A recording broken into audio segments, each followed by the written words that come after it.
Ooh, let me adjust this a little bit. That's too much junk. What's up, YouTube people? Shaggy the Writer coming at you live. Let me cut this down a smidge. Renzo flutes with the flutes. Nah. Shakuhachi swag, very shiboy. But yeah, let's see. We've been reading Of Mice and Men by John Steinbeck, one of the goats of American literature. His birthday is today. So everybody, happy birthday, Steinbeck. Let me shut up though. So I guess we're about 2/3 of the way in. Uh, Lenny is doing a decent job at their new job with his pal George. And this is about the time when things will start to go downhill because there's just been enough foreshadowing that it's going to happen. I mean, even without reading the book beforehand, when I was in high school, I could tell you from the foreshadowing that's been going, oh no, I don't know if I'm ready for this today. I'm not going to lie. But there's no time like the present. Happy birthday, Steinbeck, live from the dungeon.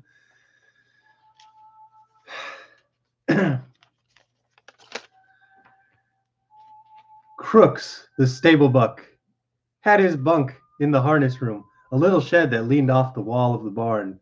On one side of the little room there was a square four-paned window, on the other a narrow plank door leading into the barn. Cook's bunk was a long box filled with straw, on which his blankets were flung. On the wall by the window there were pegs which hung broken harnesses to protect them in the process of being mended. Oh God. Strips of new leather, and under the window itself, a little bench for leather working tools, carved knives and needles and balls of linen thread and a hand riveter. On pegs were also pieces of harness, a split collar with a horsehair stuffing sticking out, a broken hame, the trace chain with its leather covering split. Crooks had his apple box over his bunk, and in it a range of medicine bottles for both himself and for the horses. There were cans of saddle soap and a drippy can of tar with his paintbrush sticking over the edge. And scattered about the floor were a number of personal possessions, for being alone, Crooks leaves his things about. And being a stable buck and a cripple, he was more permanent than the other men and had accumulated more possessions than he could carry on his back. Crooks possessed several pairs of shoes, a pair of rubber boots, a big alarm clock, and a single-barreled shotgun. And he had books, too, a tattered dictionary and a mauled copy of the California Civil Code for 1905. There were battered magazines and a few dirty books on the special shelf over his bunk. A pair of large gold-rimmed spectacles hung from a nail on the wall above his bed.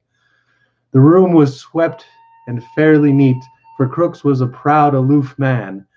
He kept his distance and demanded that other people kept theirs.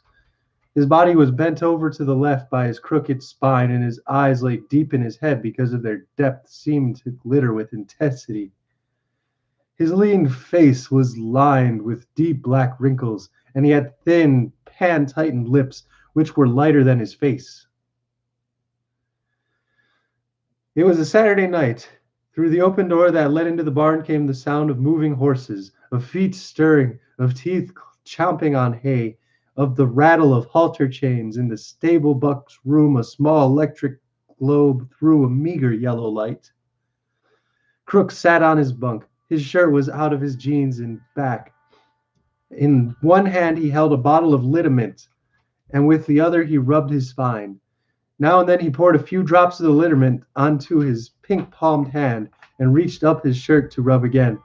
He flexed his muscles against his back and shriveled. Noiselessly, Lenny appeared in the open doorway and stood there looking in, his big shoulders nearly filling the opening. For a moment Crooks did not see him, but on raising his eyes he stiffened and a scowl came on his face. His hand came out from under his shirt. Lenny smiled helplessly in an attempt to make friends. Crooks said sharply, "You go now, what if you come in my room? This is me room. Nobody go right in here with me. Lenny gulped and his smile grew more fawning. Oh, I ain't doing nothing, he said. Just come to look at my puppy, and I seen your light, he explained. We all got your right to have your right, and you go on get out of my room. Or I ain't wanted you in your bunkhouse, and you ain't wanted in my room. Why ain't you wanted? Oh, God. Doing Lenny is... I can't do Lenny as British. Oh, Christ. Well, why ain't you wanted in the room? Because I'm black. They play cards in there, but I can't play because I'm black. They say I stink. Well, I tell you, you all stink to me. Lenny flapped his big hands helplessly. Well, everybody went into town, he said. Slim and George and everybody. George says I gotta stay here and get in no trouble. I'd seen your light. Where would you want? Nothing. I seen your light. I thought I could just come in and sit. Crooks stared at Lenny, and he reached behind him and took down his spectacles and adjusted them over his pink ears and stared again. Well, I don't know what you're doing in your barn anyway, he complained. You ain't no Skinner. There's no call for a bucker to come into your barn at all. You ain't no Skinner. You ain't got nothing to do with the horses. Oh, the pup, Lenny repeated. I come to see my pup.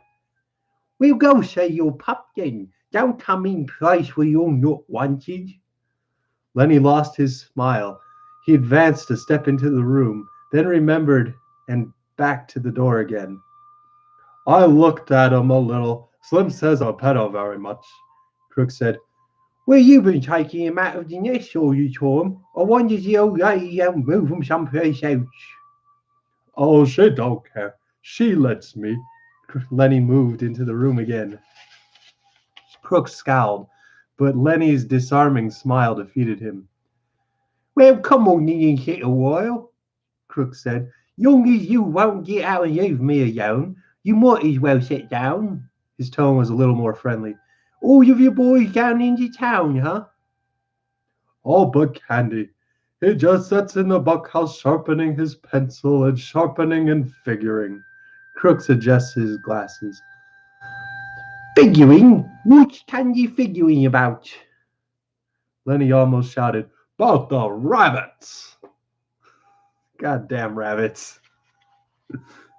You're nuts, said Crooks. You're as crazy as a wedge. What rabbits are you talking about? The rabbits we're gonna get, and I get to tend them and cut grass and give them water and like that. Just nuts, said Crooks. I don't blame the guy you travel with for keeping you a little short. Lenny said quietly, It ain't no lie. We're gonna do it. Gotta get a little place and live off the fat of the land. Crooks settled himself more comfortably on his bunk. Sit down, he invited. Sit down yonder nail keg. Lenny hunched down on the little barrel. You think it's a lie, Lenny said, but it ain't no lie. Every word's the truth, and you can ask George. Crooks put his dark chin on his pink palm. You travel around with George, don't ya? Sure, me and him goes every place together. Crooks continued.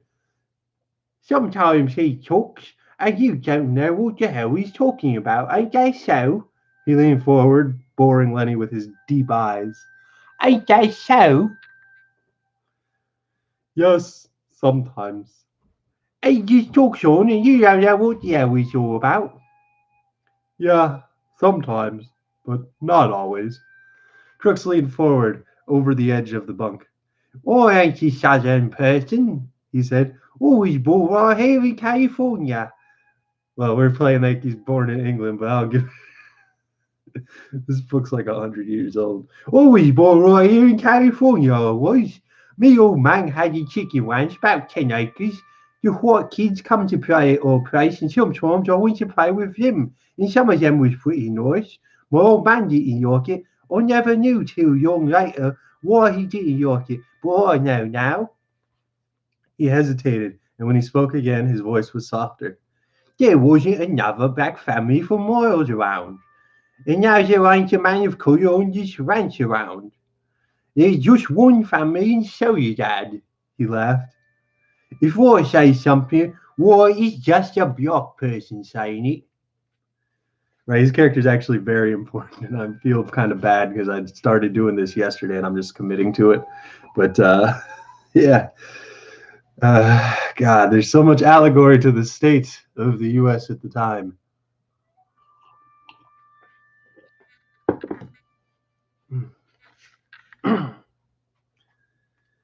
Lenny asked, "How long you think it'll be before them pups will be old enough to pet?" Crooks laughed again. "I can talk to you. Be sure you won't go blabbing. Couple weeks and them pups will be all right." George knows what he's talking about. Just talks and you don't understand nothing. He leaned forward excitedly. "This is just a black person talking. A busty black person." Why do they keep? They really like using that word. By the way, I'm really trying to be good about this because they really like using that word. But so it don't mean nothing. You see, you couldn't remember it anyways, or saying it over and over, or talking to another guy, and it don't make no difference if he don't hear or understand. The thing is, they're talking or they're sitting and still not talking. It don't make no difference, no difference. His excitement had increased until he pounded his knee with his hand. George can tell you screwy things and it don't matter. It's just the talking, just being with another guy. That's all. He paused. His voice grew soft and persuasive. Suppose George don't come back no more. Suppose he took a powder and just ain't coming back. What will you do then? Lenny's attention gradually came to what had been said. "What?" he demanded.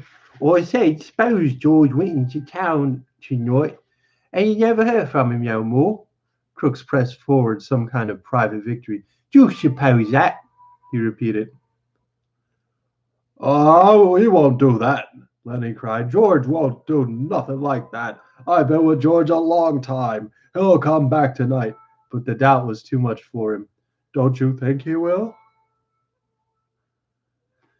Crooks's face lighted with pleasure in his torture. "Nobody can tell what a guy'll do," he said calmly.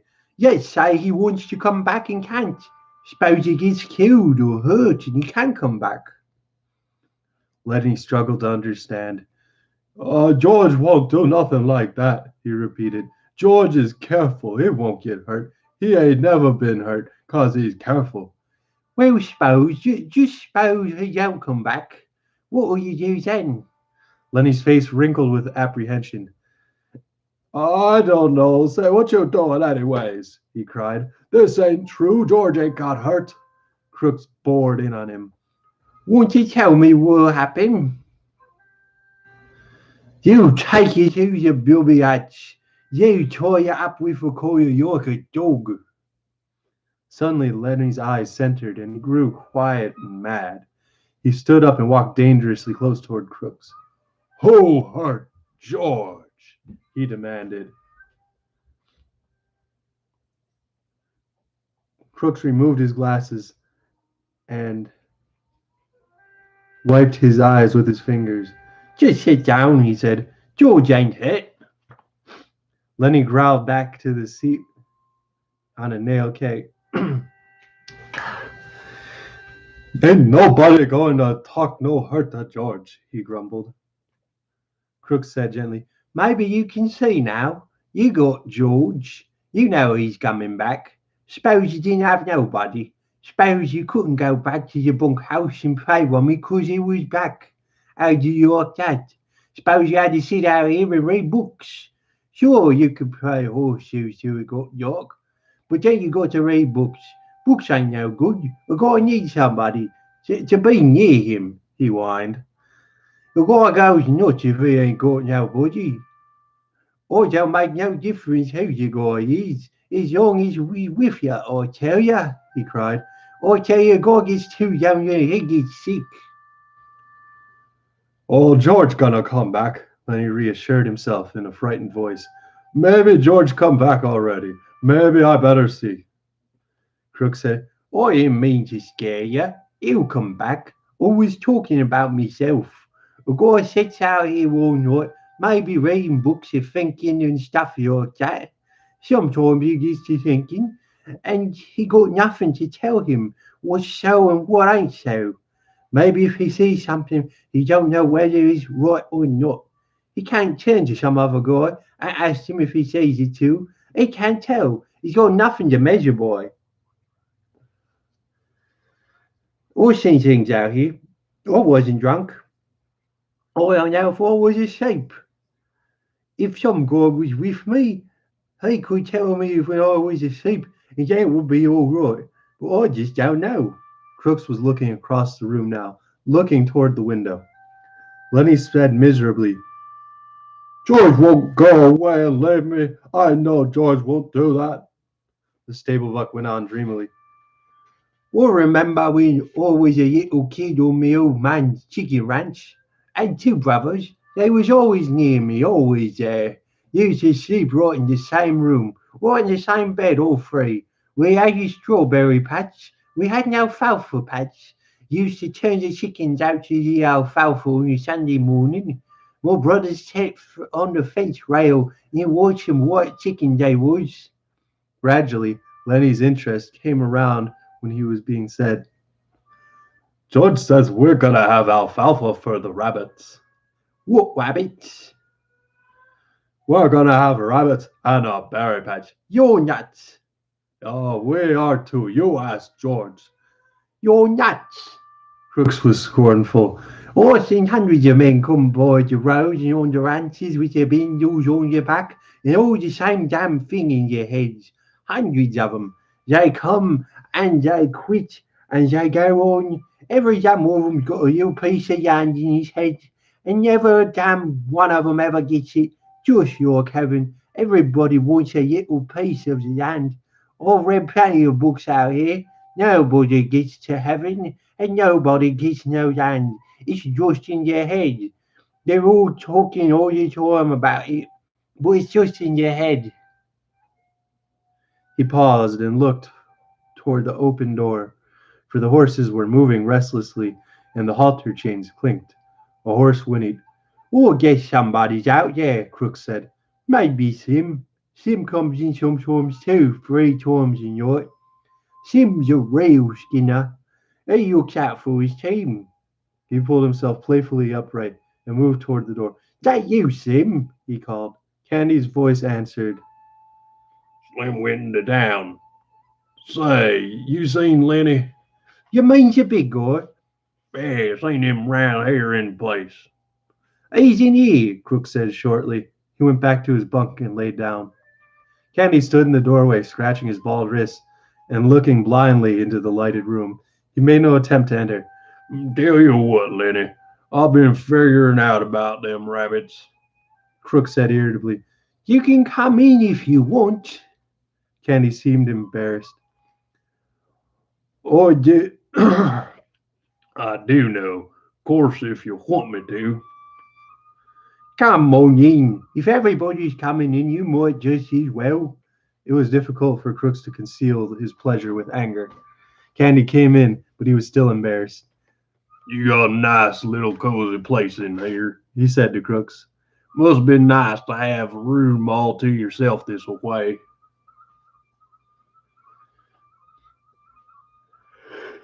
Sure, said Crooks, and the manure pile under the window sure is swell. Lenny broke in. You thought about them rabbits. Candy leaned against the wall beside the broken collar while he scratched his wrist stump. I've been here a long time, he said, and Crook's been here a long time. This is the first time I ever been in his room. Crook said darkly, Boys don't come into a coloured man's room very much. Nobody been here but Slim. Slim in the bush. Candy quickly changed the subject. Slim's the goodest skinner as I ever seen. Lenny leaned toward the old swamper. About them rabbits, he insisted. Candy smiled. I got it figured out. We can make some money on them rabbits if we go about it right. But I get to tend them, Lenny broke in. George says I get to tend them. He promised. Crooks interrupted brutally. You guys are just kidding yourself. You talk a hell of a lot, but you won't get no land.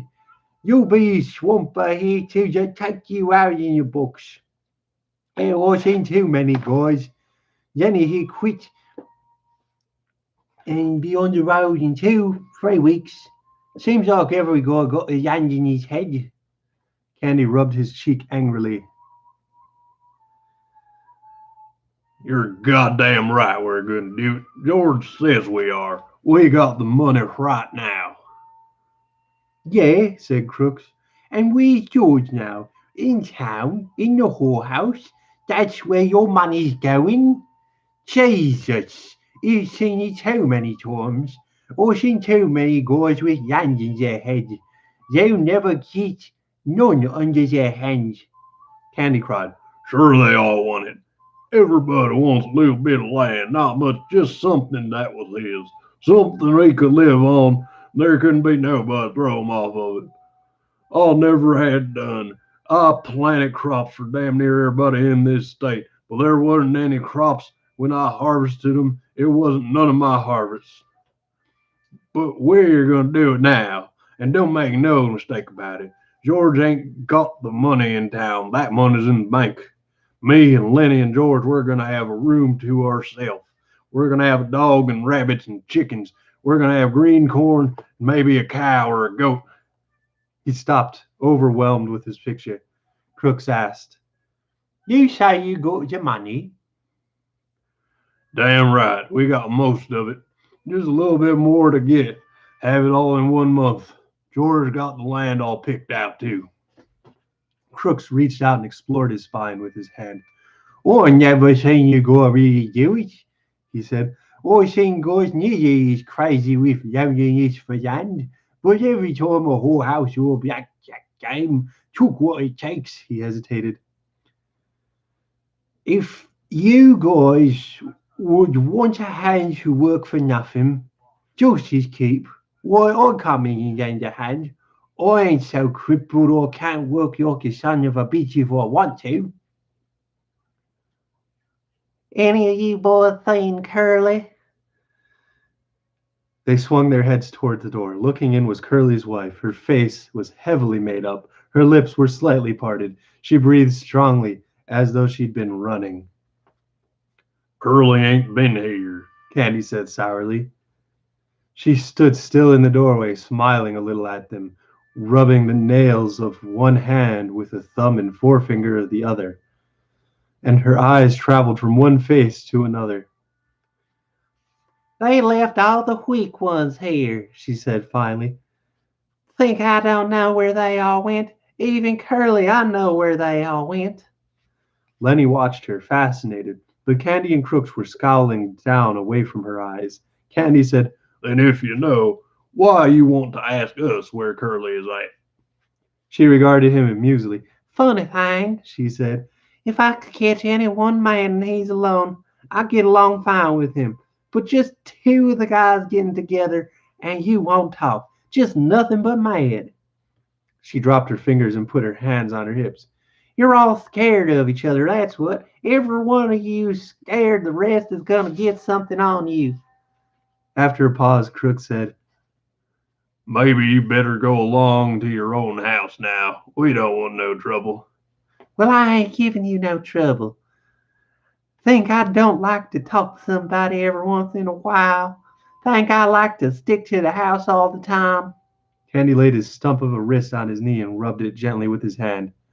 He said accusingly, You got a husband. You got no call fooling around with other guys and causing the trouble.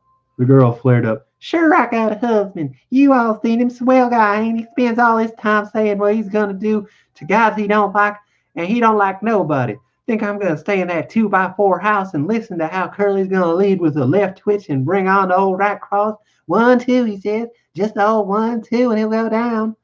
She paused, and her face lost its sullenness and grew interested. Say, what happened to Curly's hand?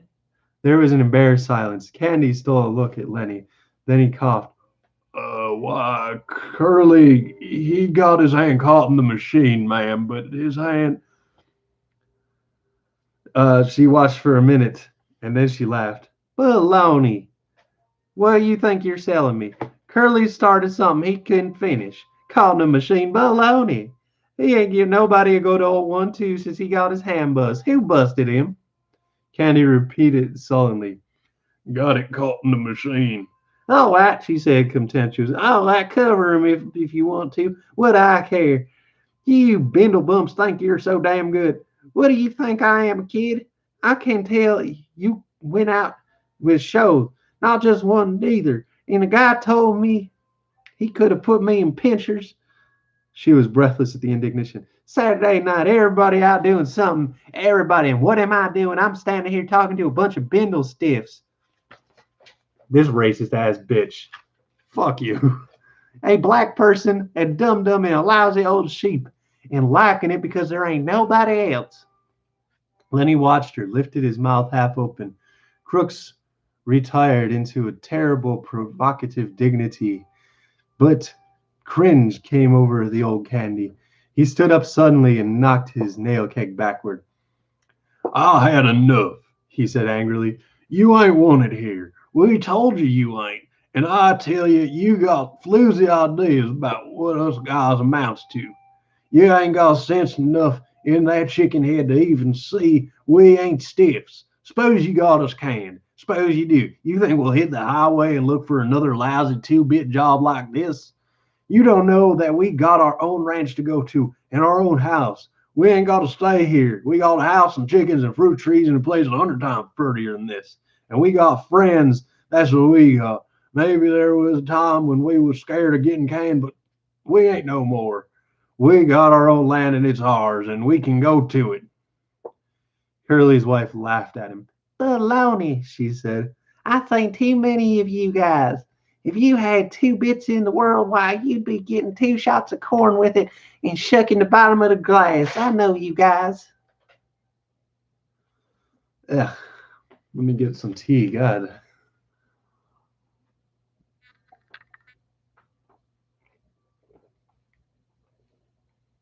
Yesterday I made the mistake of not drinking this fast enough and it went cold.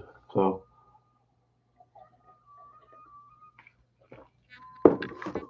it's good though. Really good. Candy's face had grown redder and redder, but before she was done speaking, he had control of himself. He was the master of the situation.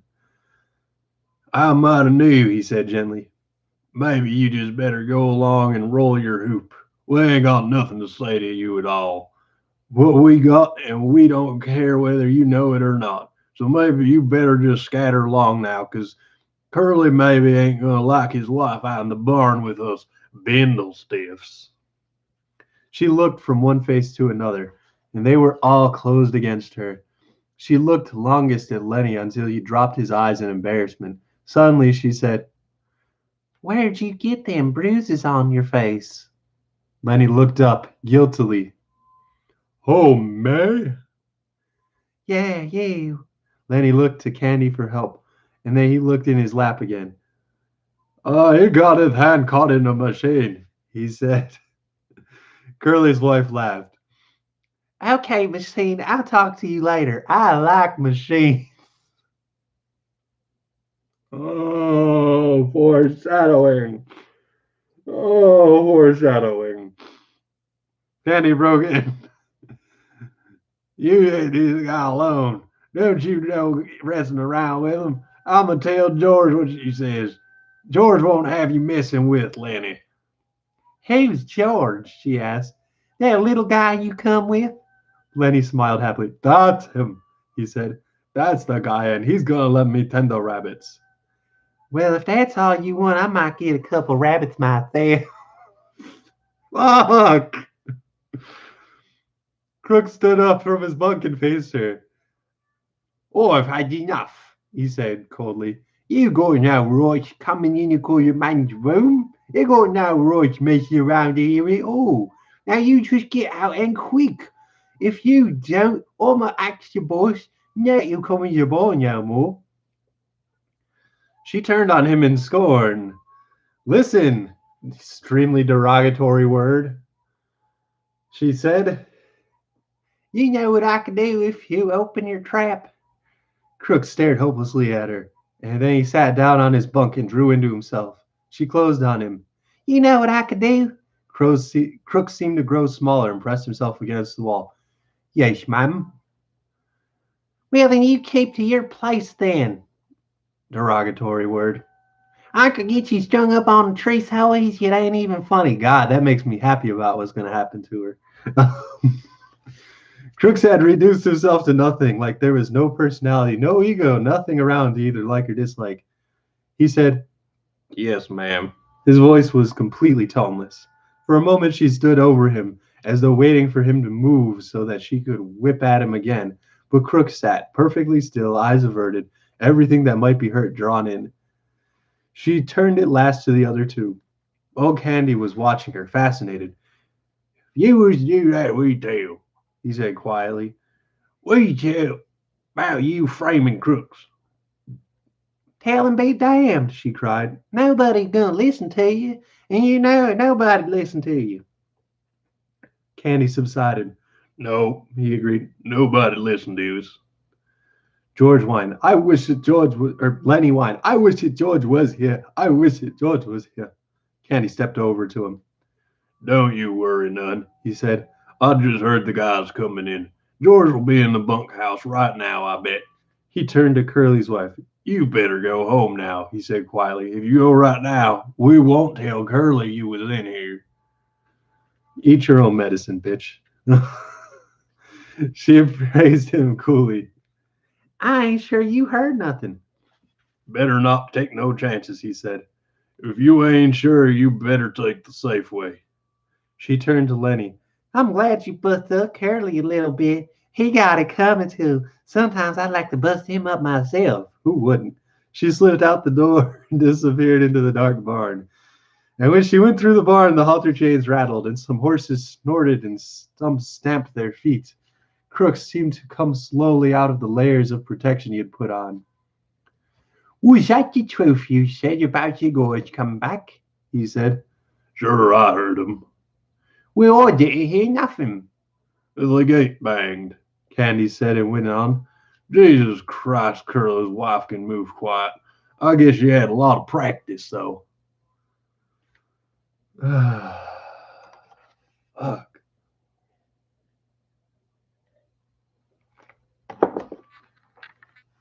Okay, we're almost at the end of the chapter. We can do this. Crooks avoided the whole subject now. Maybe you guys had better go, he said. I ain't sure I want you in here no more. A man got to have some rights even if he don't like 'em. Candy said, That bitch didn't ought to have said that to you. It wasn't nothing, Crooks said dully. You guys come in and sat and made me forget. What she says is true.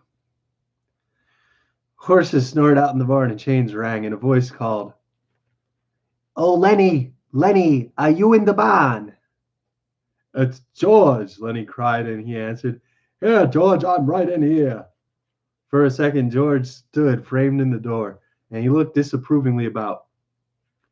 What you doing in Crooks's room? You hadn't ought to be in here. Crooks nodded. We all told him to, but they come in anyways. Well, why didn't you kick him out? I didn't care much, said Crooks. Yanny's a nice fella. Now, now Candy aroused himself. Oh, George, I've been figuring and figuring. I got it doped out how we can even make some money on them rabbits. George scowled. I thought I told you to tell nobody about this. Candy was crestfallen. Didn't tell nobody but Crooks. George said, Will you guys get out of here? Jesus, seems like I can't go away for a minute. Candy and Lenny stood up and went out of the door. Crooks called, Candy. Remember what I said about how Indian doing odd jobs? Yeah, said Candy. Oh, remember. Oh, I remember. Well, just forget it, said Crooks. I didn't mean it. I was just fooling. I wouldn't want to go no place like that. Well, okay. Do you feel like that? Good night. And three men went out the door. As they went through the barn, the horses snorted and the halter chains rattled. Crooks sat on his bunk and looked at the door for a moment, and then he reached for the liniment bottle. He pulled out his shirt and back and poured the liniment in his pink palm, and reaching around, he fell slowly, rubbing his back. Ah, Steinbeck. I'm not looking forward to the end of this. Let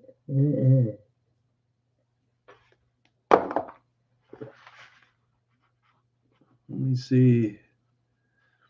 We got 25 pages left.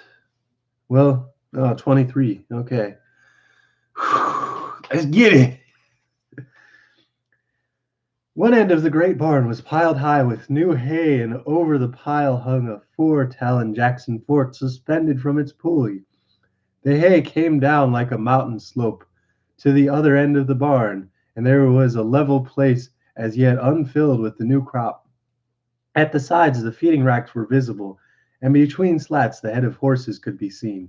It was Sunday afternoon. The resting horses nibbled the remaining wisps of hay, and they stomped their feet, and they bit the wood of their mangers and rattled their halter chains. The afternoon sun sliced through the cracks of the barn walls and lay in bright lines on the hay. There was a buzz of flies in the air, the afternoon humming. From outside, the clang of horseshoes on the playing peg and the shouts of men playing, encouraging, jeering. But in the barn, it was quiet and humming and lazy and warm. Only Lenny sat in the barn, and Lenny sat in the hay besides a packing case under a manger in the end of the barn that had not been filled with hay. Lenny sat in the hay and looked at a little dead puppy that lay in front of him. Lenny looked at it for a long time, and then he put his huge hand and stroked it clear from one end to the other. And Lenny said softly to the puppy, "Why'd you have to go and get killed? You ain't so little as mice. I didn't bounce you hard." He bent the pup's head up and looked at his face, and he said to it, "Now maybe George ain't gonna let me tend to no rabbits if he finds out you got killed." He scooped the little hollow and laid the puppy in it and covered it over with hay, out of sight, but he continued to stare at the mound he had made. He said, "This ain't no bad thing like I got to go hide in the bush. Oh no, this ain't. I'll tell George I found it dead." He unburied the puppy and inspected it, but he stroked it from ears to tail. He went on sorrowfully. "But he'll know. George always knows. He'll say, 'You done it. Don't try to put nothing over on me.' And he'll say, 'Now just for that, you don't get to tend to no rabbits.'" Suddenly his anger rose. "God damn you," he cried. "Why did you got to go and get killed? You ain't so little as mice." He picked up the pup and hurled it from him.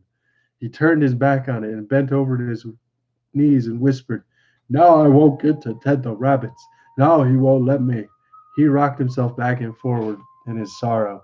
From outside came the clang of horseshoes on the iron stake, and then a little chorus of cries.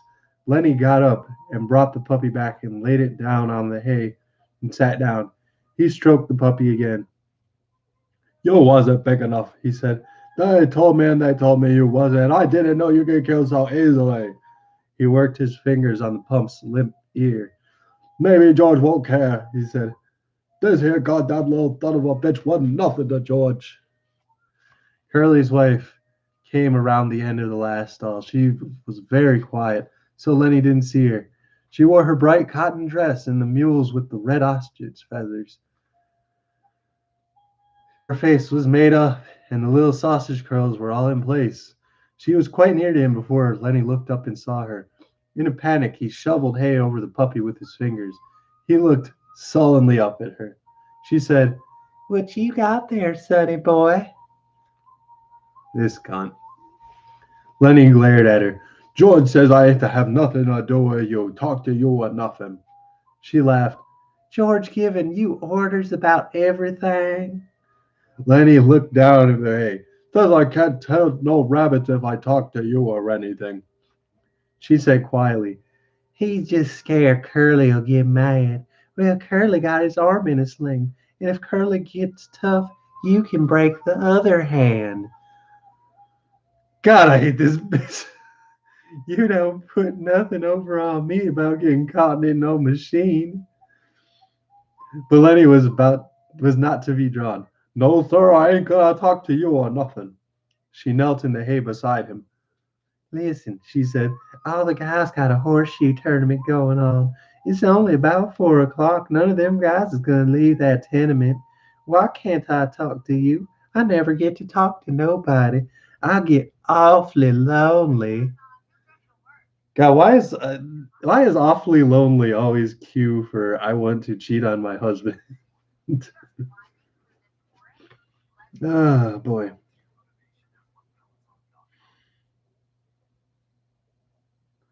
Lenny said, well, I ain't supposed to talk to you or nothing.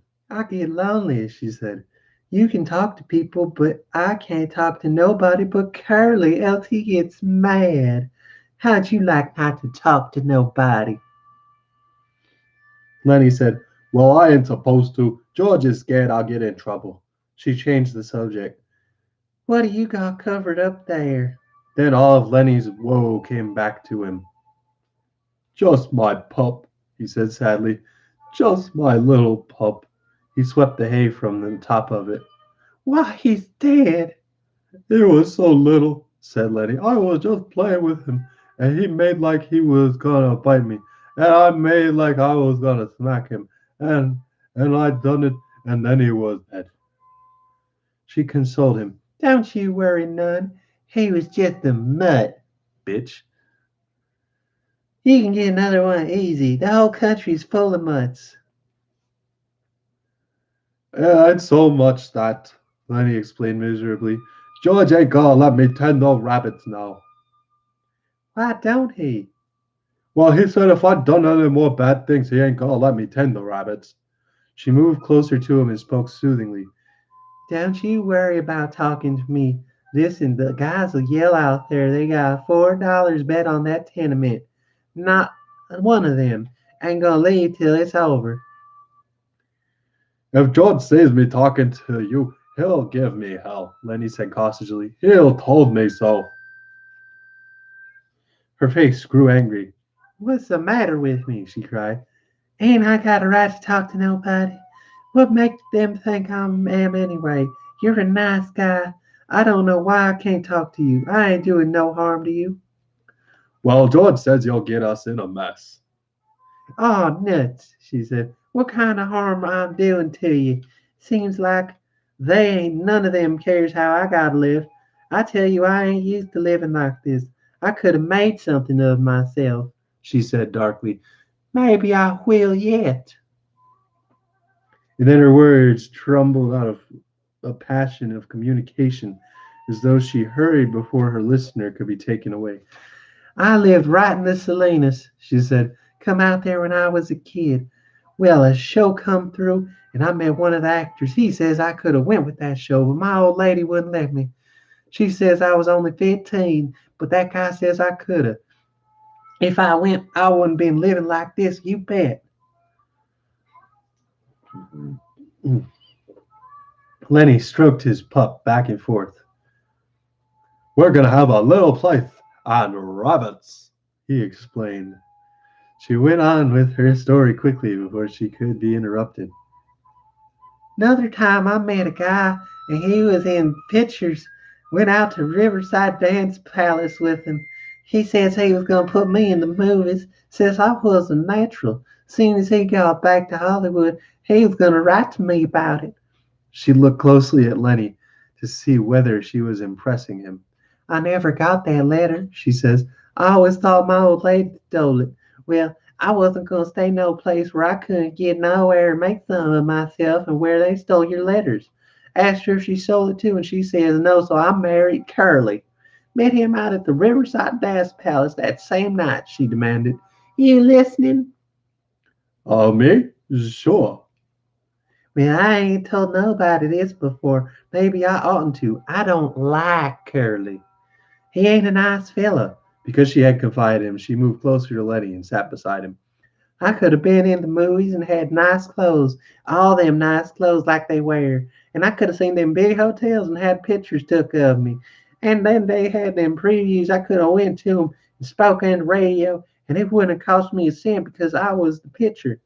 All of them nice clothes they like to wear because this guy says I wasn't natural. She looked up at Lenny and made a small gesture with her arm and hand to show that she could act. Her fingers trailed after her leading wrist, and her little fingers stuck out grandly from the rest. Lenny sighed deeply. From outside came the clang of a horseshoe on metal, and then a chorus of cheers. Somebody made a ringer, said Curly's wife. Now the light was lifting as the sun went down, and the sun streaks climbed up the wall and fell over the feeding racks and over the heads of horses.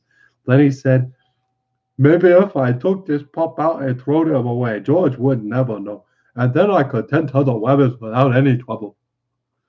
Curly's wife said angrily, "Don't you think of nothing but rabbits?"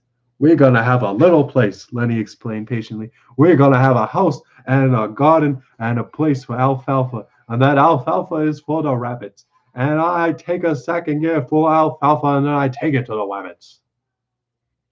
She asked, "What makes you so nuts about rabbits?" Lenny had to think carefully before he could come to a conclusion.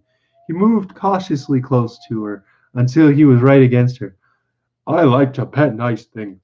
Once at a fair I seen some of them long-haired rabbits, and they was nice, you bet.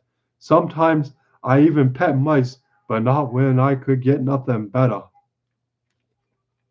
Curly's wife moved away from him a little. "I think you're nuts," she said. "No, I ain't," Annie explained earnestly. "George says I ain't. I like to pet nice things with my fingers, soft things." She was a little bit reassured. "Well, who don't?" she said. "Everybody likes that. I like to feel silk and velvet. Don't you like to feel velvet?" Lenny chuckled with pleasure. "You bet, by God!" he cried happily. "And I had some too. A lady gave me some, and that lady was my own Aunt Clara. She gave it to me about this big a piece. I wish that I had the velvet right now." A frown came over his face. "I lost it," he said. "I ain't seen it for a long time." Curly's wife laughed at him. "You're nuts," she said. "You're a kind of fella, just a big baby. But a person can see what you mean. When I'm doing my hair, sometimes I just sit and stroke it because it's so soft. To show how she did, she ran her fingers over the top of her head. "Some people got kind of coarse hair," she said complacently. "Take Curly. His hair's just like wire, but mine is soft and fine 'cause I brush it a lot. That makes it fine. Here, feel right here." She took Lenny's hand and put it on her head. "Feel right around there and see how soft it is." Lenny's fingers fell to stroking her hair. "Don't you mush it up," she said. Lenny said, "Oh, that's nice," and he stroked harder. "Oh, that's nice." "Look how now you'll mush it." And then she cried angrily, "You stop now, you'll mess it all up." She jerked her head sideways, and Letty's fingers closed on her hair and hung on. "Let go," she cried. "You let go." Lenny was in a panic, his face contorted. She screamed then, and Lenny's other hand closed over her mouth and nose. "Please don't," he begged. "Oh, please don't do that. George will be mad." She struggled violently under his hands. Her feet battered on the hay, and she writhed to be free. And from under Lenny's hand came a muffled screaming. Lenny began to fry with fright. "Oh, please don't do none of that," he begged. "George's gonna say I done a bad thing. He ain't gonna let me tend no rabbits." He moved his hand a little, and her hoarse cry came out. Lenny then grew angry. "No, don't," he said. "I don't want you to yell. You're going to get me in trouble just like George says you will. Now, don't you do that." And she continued to struggle, and her eyes were wild with terror. He shook her then, and he was angry with her. "Don't you go yelling," he said, and he shook her, and her body flopped like a fish. And then she was still, for Lenny had broken her fucking neck.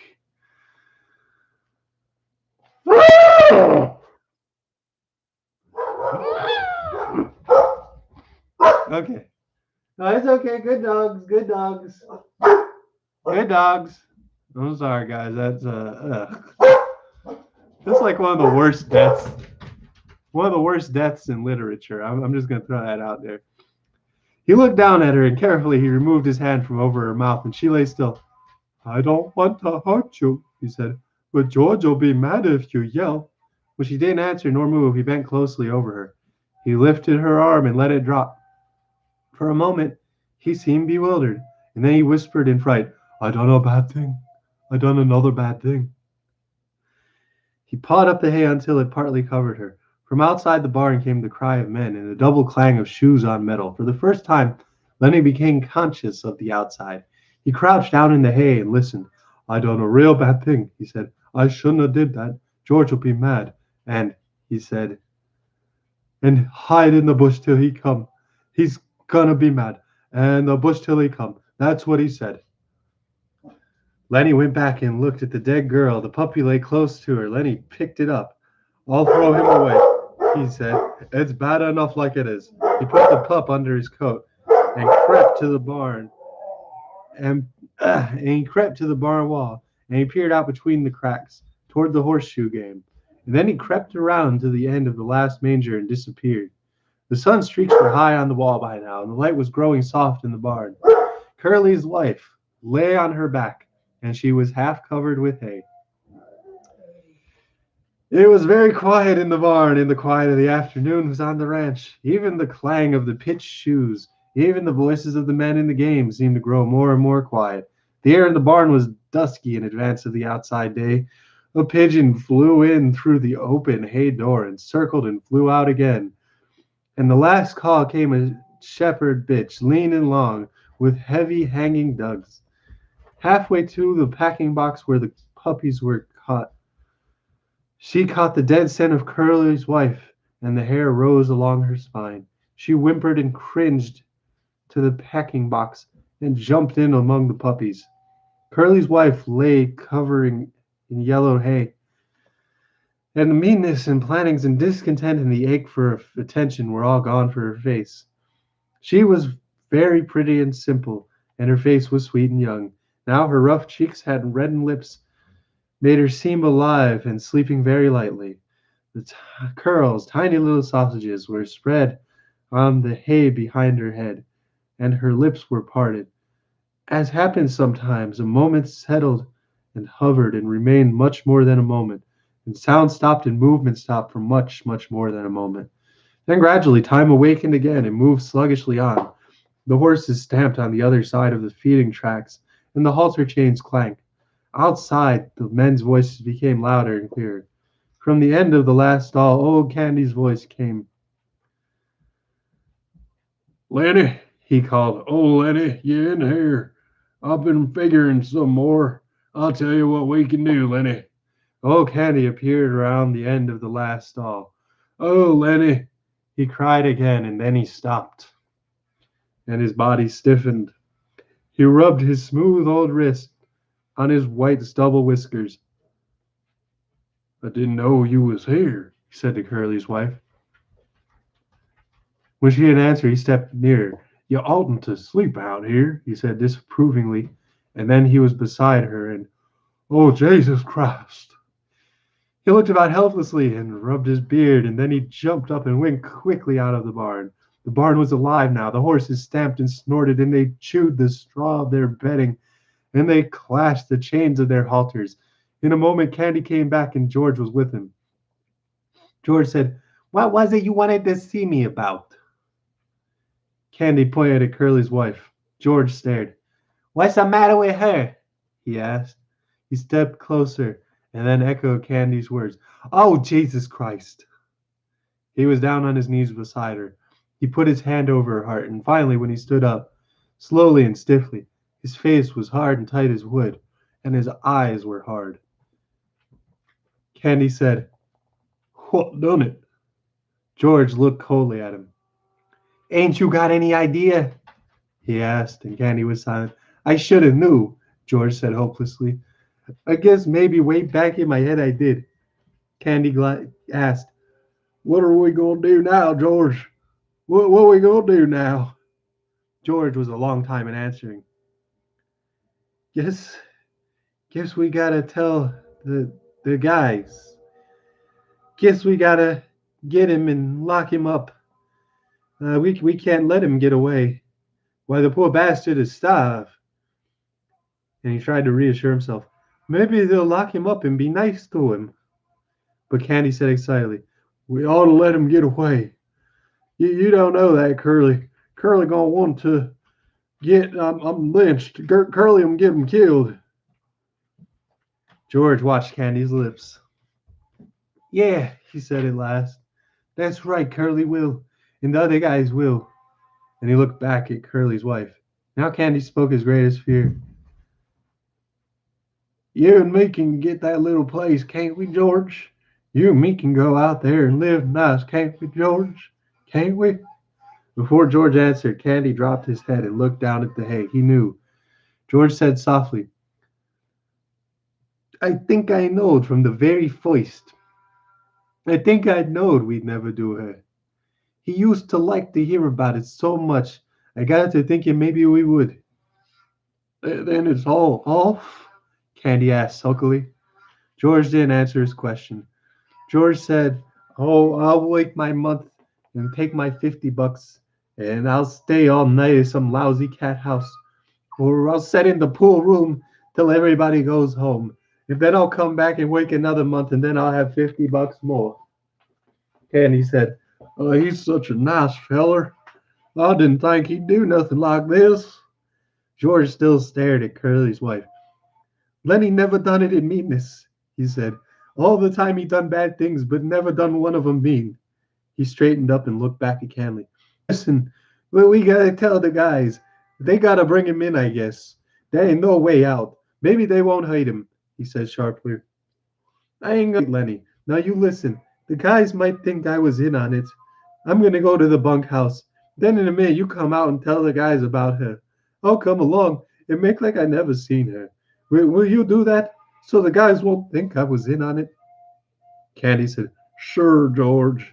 Sure, I'll do that. Okay, give me a couple minutes then. And you come running out and tell like you just found her. I'm going now. George turned and went quickly out of the barn. Old Candy watched him go. He looked helplessly back at Curly's wife, and gradually his sorrow and anger grew into words. You goddamn tramp, he said viciously. You done it, didn't you? I suppose you're glad. Everybody knew you'd mess things up. You weren't no good. You ain't got no good now, you lousy tart. He sniveled and his voice shook. I could have hoed in the garden and washed the dishes for them guys. He paused and went on in a sing-song, and he repeated his old words.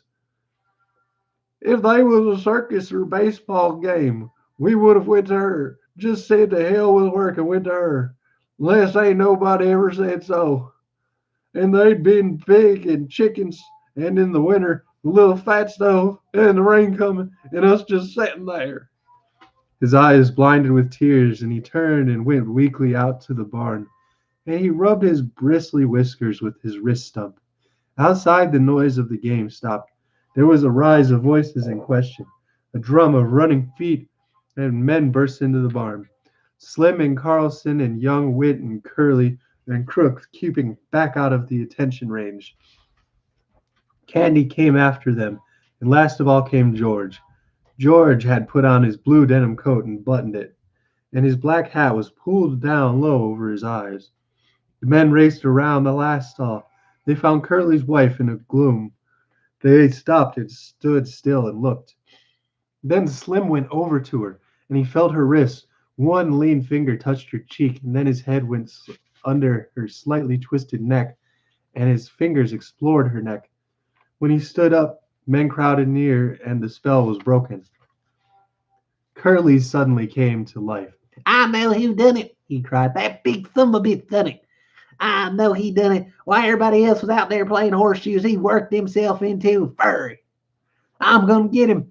I'm gonna get him from my shotgun. I'm gonna kill the big son of a bitch myself. I'ma shoot him in the guts. Come on, you guys. He ran furiously out of the barn. Carlson said, I'll get my Luger. And he ran out too. Slim turned quietly to George. I guess Lenny done it all right, he said. Her neck's busted. Lenny could have did that. George didn't answer, but he nodded slowly.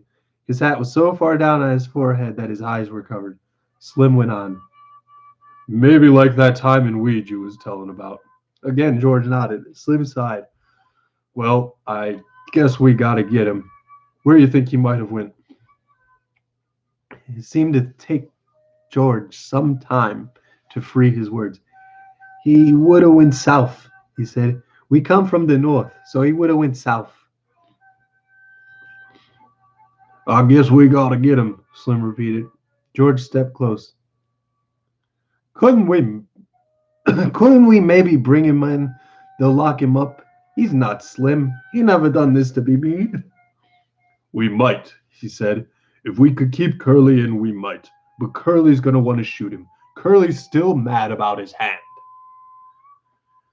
Curly's still a cunt. And suppose they'll lock him up and strap him down and put a cage on him. Ain't no good, George. I know, said George. I know. Carlson came running in. That bastard stole my Luger, he shouted. It ain't in my bag. Curly followed him, and Curly carried his shotgun in his good hand. Curly was cold now. All right, you guys, he said. Curly's a cunt. Going at it. That black guy's got a shotgun. You take it, Carlson. When you see him, don't give him no chance. Shoot for his guts. That'll double him over. Wood said excitedly. I ain't got a gun. Curly said, You go in Soledad and get a call. Get out with. He's a deputy sheriff. Let's go now. He turned suspiciously on George. You're coming with us, fella. Yeah, George said, I'll come. But listen, Curly, the poor bastard's nuts. Don't shoot him. He didn't know what he was doing. Don't shoot him, Curly cried. He's got Carlson's Luger. Course we'll shoot him. George said weakly, maybe Carlson lost his gun. I saw it this morning, said Carlson. No, it's been taken. Slim stood looking down at Curly's wife. Said, Curly, maybe you'd better stay here with your wife. Curly's face reddened. I'm going, he said. I'm going to shoot the guts out of that big bastard myself, even if I only got one hand. I'm going to get him. Slim turned to Candy. You stay her with then, Candy. The rest of us had better get going. They moved away. George stopped a moment beside Candy, and they both looked down at the dead girl until Curly called, You, George, you stick with us so we don't think you had nothing to do with this. Oh, no. Oh, my God. I'm messing this up. What's up, Continue? Good to see you. I'm almost done with this god-awful part of this good book. I'm just failing miserably because I'm like down to the last 10 pages, so. Damn, shoot him, Curly cried. He's got Carlson's Luger. Of course we're shooting him. George said weakly, maybe Carlson lost his gun. No, I see it this morning. I seen it this morning, said Carlson. No, it's been took. Slim stood looking down at Curly's wife. He said, Curly, maybe you'd better stay here with your wife. Curly's face reddened. I'm going, he said. I'm going to shoot the guts out of that big bastard myself, even if I only got one hand. I'm going to get him. Slim turned to Candy. You stay here with her then, Candy. The rest of us had better get going. They moved away. George stopped a moment beside Candy, and they both looked down at the dead girl until Curly called, You, George, you stick with us, or we don't think you had nothing to do with this. George moved slowly after them. His feet dragged heavily. And when they were gone, Candy squatted down in the hay and watched the face of Curly's wife. Poor bastard, he said softly. The sound of the men grew fainter. The barn was darkening gradually, and in their stalls, the horses shifted their feet and rattled their halter chains. Old Candy lay down in the hay and covered his eyes with his arm. The deep green pool of the Salinas River was still in late afternoon. Already the sun had left the valley to go climbing up the slopes of the Galabean Mountains, and the hilltops were rosy in the sun. But the pool among the molded sycamores, a pleasant shade had fallen. The water snake glided smoothly up the pool, twisting its periscope head from side to side, and it swam the length of the pool and came to the legs of the motionless heron that stood in the shadows. A silent head and beak lanced down and plucked it out by the head, and the beak swallowed the little snake while its tail wiggled frantically. Ah, oh, far rush of wind sounded, and a gust drove through the tops of the trees like a wave. The sycamore leaves turned up their silver sides. The brown dry leaves on the ground scudded a few feet, and row on row of tiny wind waves flowed up the pool's green surface. As quickly as it had come, the wind died, and the clearing was quiet again. The heron stood in the shadows, motionless and waiting. Another little water snake swam up the pool, turning its periscope head from side to side. Suddenly, Lenny appeared out of the bush, and he came silently as a creeping bear moves. The heron pounded the air with its wings and jacked itself clear off the water and flew down the river. The little snake slid in among the reeds at the pool's side. Lenny came quietly to the pool's edge.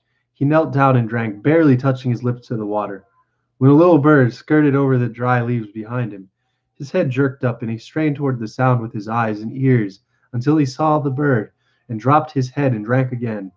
When he finished, he sat down on the bank and his side to the pool so he could watch the trail's entrance. He embraced his knees and laid his chin down on his knees. The light climbed on out of the valley, and as it went, the tops of the mountains seemed to blaze with increasing brightness.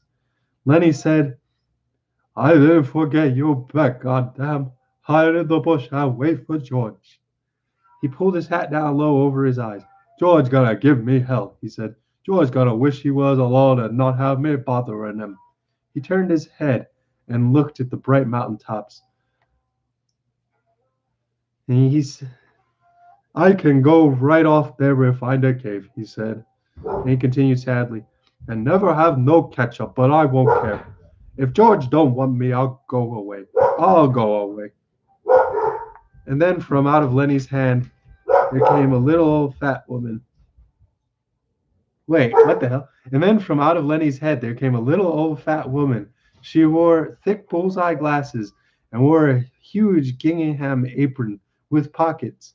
And she was stretched and clean and stood in front of Lenny and put her hands on her hips. And she frowned disapprovingly at him. And when she spoke, it was in Lenny's voice. I told you, she said. "I told you. Man George because he's such a nice fella and good to you. But you don't never take no care. You do bad things." And Lenny answered her, "I tried, Aunt Clara, ma'am. I tried and I couldn't help it." "You never gave a thought to George," she went in Lenny's voice. "He been doing nice things for you all of the time. When he got a piece of pie, you always got more than half. And if there was any ketchup, he'd give it all to you." "I know," said I'm dying here. "I know," said Lenny miserably. "I tried, Aunt Clara, ma'am. I tried and tried." She interrupted him. "All the time he could have had such a nice time if it wasn't for you. You would have took his pay and raised hell in a whole house, and he could have sat in a pool room and played snooker. But he got to take care of you." Lenny moaned with grief. "I know, Aunt Clara, ma'am. I'll go right off in the hills and find a cave, and I'll live there so I won't be no more trouble to George." "You just say that," she said sharply. "You're always saying that. And you know, son of a bitch, well, you ain't never gonna do it. You'll just stick around and stew the bejesus out of George all the time." Lenny said, "I might just as well go away. George ain't gonna let me tend no rabbits now." And Clara was gone, and from out of Lenny's head there came a gigantic rabbit. It sat on his haunches in front of him, and wiggled its ears and crinkled its nose at him, and it spoke in Lenny's voice too. Oh my God! I did not remember this being such a. I did not remember this as much as I thought I did from high school. 10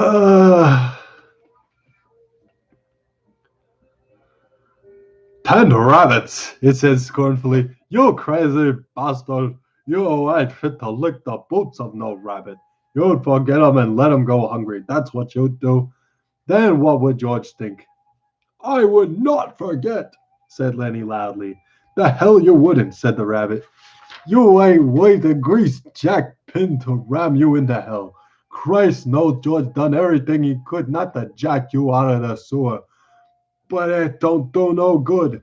If you think George gonna let you tend to rabbits, you're crazier than usual. He ain't. He's gonna beat the hell out of you with a stick. That's what he's gonna do. Now Lenny retorted belligerently. He ain't neither. George won't do nothing like that. I've known George since I forget when. And he ain't never raised his hand to me with a stick. He's nice to me. He ain't gonna be mean to me. Well, he's sick of you, said the rabbit. He's gonna beat the hell out of you, and then you go and leave you. He won't, Lenny cried frantically. He won't do nothing like that. I know George. Me and him travels together. But the rabbit repeated softly, over and over. He's gonna leave you, you crazy bastard. He's gonna leave you all alone. He's gonna leave you, crazy bastard. Lenny put his hands over his ears. He ain't, I tell you, he ain't. And he cried, Oh, George, George, George. George came quietly out of the bush, and the rabbit scuttled back into Lenny's brain. George said quietly, What the hell you yelling about? Lenny got up on his knees. Oh, you ain't gonna leave me, are you, George? I know you ain't. George came stiffly near and sat beside him. No. I knowed it, Lenny cried. You ain't that kind. George was silent. Lenny said, George? Yeah. I done another bad thing. It don't make no difference, George said, and he fell silent again. Only the topmost ridges were in the sun now. The shadow of the valley was blue and soft. From the distance came the sound of men shouting to one another. George turned his head and listened to the shouts. Lenny said, George! Yeah. Ain't you gonna give me hell? Give you hell? Sure, like you always done before. Like I didn't have to, like if I didn't have you, I'd take my $50 and... Jesus Christ, Lenny. You can't remember nothing that happens, but you remember every word I say. Well, ain't y'all gotta say it? George shook himself. He woodenly said, If I was alone, I could live so easy. His voice was monotonous and had no emphasis. I could get a job and not have no mess. He stopped. Go on, said Lenny. And when the end of the month come, I could take my $50 and go to a cat house. He stopped again. Lenny looked eagerly at him. Go on, George. Ain't you going to give me no more hell? No, said George. Well, I can go away, said Lenny. I can go right off in the hills and find a cave if you don't want me. George shook himself again. No, he said. I want you to stay here with me. Lenny said craftily, Tell me like you did before. Tell you what? About the other guys and about us. George said, Guys like us got no family. They make a little stake, then they blow it. And they ain't got nobody in the world gives a hoot about them. But not us, Lenny cried happily. Tell us about us now. George was quiet for a moment.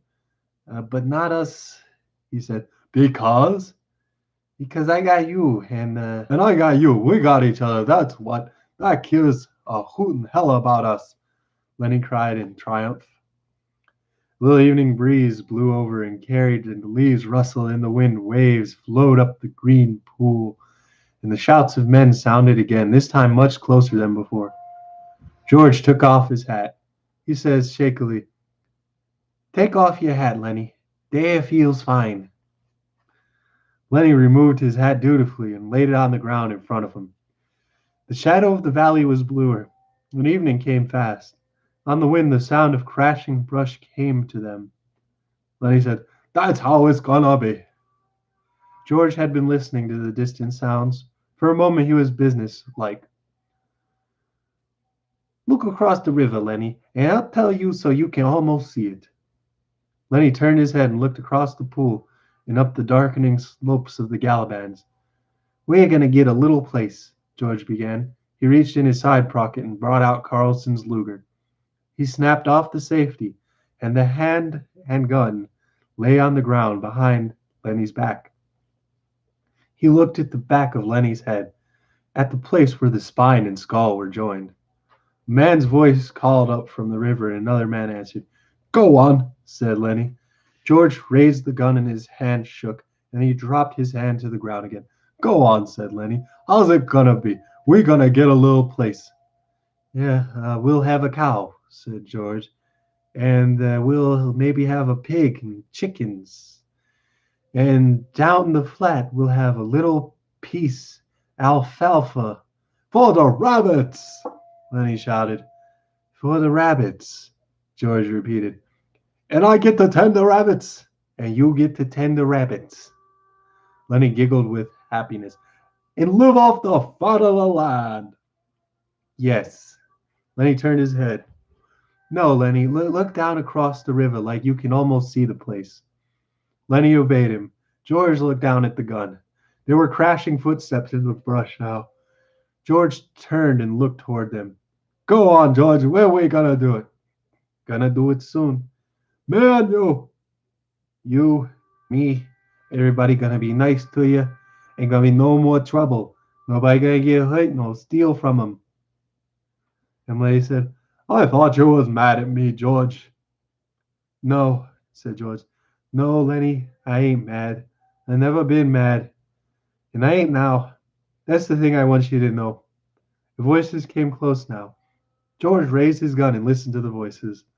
Lenny begged, let's do it now. Let's get the place now. Sure, right now. We gotta.